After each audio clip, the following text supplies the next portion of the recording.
More than half of workers in tech experience in their career what is called imposter syndrome. And it means doubting your own abilities and feeling like your achievements are not really deserved. It's like thinking that you just tricked your colleagues and managers into thinking that you know what you're doing and qualified for the role. But in reality, you're an imposter. And even if you're capable or talented and people around you recognize that, you just can't believe them. Having imposter syndrome is pretty exhausting by itself, but there are several things that make it even harder if you, like me, work in tech. Let me explain. As people, we're all influenced by attributes of expertise. For example, we know that if we don't feel well, we need to go to a professional doctor who studied medicine, which, let me remind you, was not always the case in human history. And on the other hand, when it comes to, for example, mental health, a lot of us just reach out to a friend, even if this friend is not expert in the field. So, in our minds, we have all these notions of who should have what type and level of expertise, and what we as society find acceptable or not. But sometimes this bar increases unreasonably high. For example, I know people who think that if you don't have like a PhD in math, you should not work in data science. And you can be smart and talented and already work in the field, but when you meet people with this notion, it by itself pressures you. It makes you feel that you're not good enough to work in the field. And if you do, you are who? You're an imposter. Or, for example, there are different opinions in IT on programming languages. The ones that we use to write code, some of them are old and difficult to use, some of them are new and relatively easy. And if you code on PHP or JavaScript, I can bet you heard people saying, oh, PHP is not a real language, or Python is for those who don't understand the normal real languages. The problem is not the opinion, but the fact that it creates imaginary levels of elitism, and it makes people feel like they don't deserve to be in the field. Also, last decades, many people pivoted their career to move to IT. And you just have a higher chance of experiencing imposter syndrome when you switch a field. It feels like everyone around you are so intelligent and accomplished, how can you ever compare yourself to them? Finally, being a woman in IT,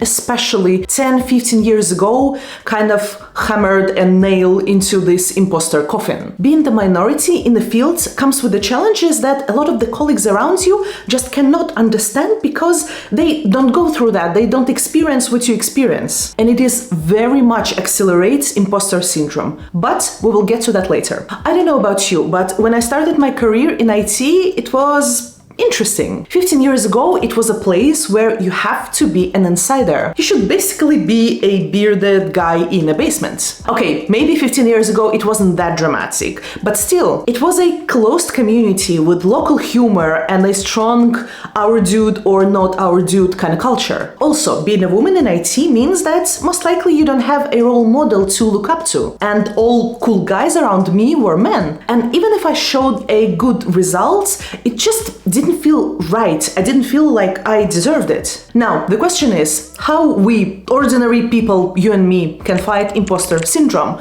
Spoiler, having someone telling you that you're doing great and you deserve it does not help. Around 10 years ago, I started to manage projects in IT. Maybe I was a bit unlucky, but around me there were always people who liked, I'm not even sure how to put this, you know, like flexing their muscles, meaning to show that they know the most advanced technology. They have 50 certificates and they know 1000 project management tools that are not even proportionate to the size of the project that you're working on. Come on, you just don't need this. But it made them feel good about themselves and it made me feel like I'm not a real project manager. I was intimidated. And although I did a good job, I knew the principles and funnily enough, I was successfully implementing projects. But all this did not convince me and I thought that it's just either pure luck or something else. Because of that, I tried my very best and I still felt like it was not enough. I became unnecessarily perfectionistic and I rarely asked for help because asking for help would only prove that I'm not good enough for the job. It made me overwork a lot because because I felt that this is the only way for me to deserve a place in the role. So in the end, I was either procrastinating because I was absolutely paralyzed by a task, or I was over-investing into the preparation to a ridiculous extent. And then, one day, by pure luck, I had a random coffee with a colleague, not even from my department. And she mentioned that she recently experienced this feeling of being imposter in her job. I remember I felt like I've been hit by a bus. Like, wait, so it's not only me. So people go through that too? I understand that it may sound obvious now, but at that time, 10 years ago, for me that was like... So the first thing that actually helped, actually made it easier, is to hear from someone else that they are going through the same thing. And in my opinion, this is the most important advice. Here's why telling people with imposter syndrome that they're just doing great does not help. They will just think that they are that good and that convincing with their lies. They're just that good in being imposters. But what actually helps is to show that there are accomplished people in the field that are going through the same self-doubting thought process. And once we stop being so full of ourselves and start admitting in front of other colleagues and teams that we're also normal people and we doubt ourselves sometimes, things like that are getting normalized. And next time someone would not feel that anxious about his or her abilities. And if you don't have people like that around you, find a mentor, an external experienced person that would be able to share with you his or her experience in a similar case. And once you feel more confident, share, of course, if you feel comfortable with that, your journey with people around you. Maybe you don't need to go and speak about it on the internet like I do, but at least lose a fear of speaking about it in general. It will contribute to a psychological comfort, both yours and your teammates. Now, the second one, and it took me a while to understand it. We tend to forget that not everyone knows what we know. It's actually a well-researched phenomenon. It's easier for us to relate to someone who is just a few steps ahead of us compared to someone who worked already 10 years longer than us in the field. And the other way around, it's genuinely hard to put yourself in the shoes of a newcomer if you already forgot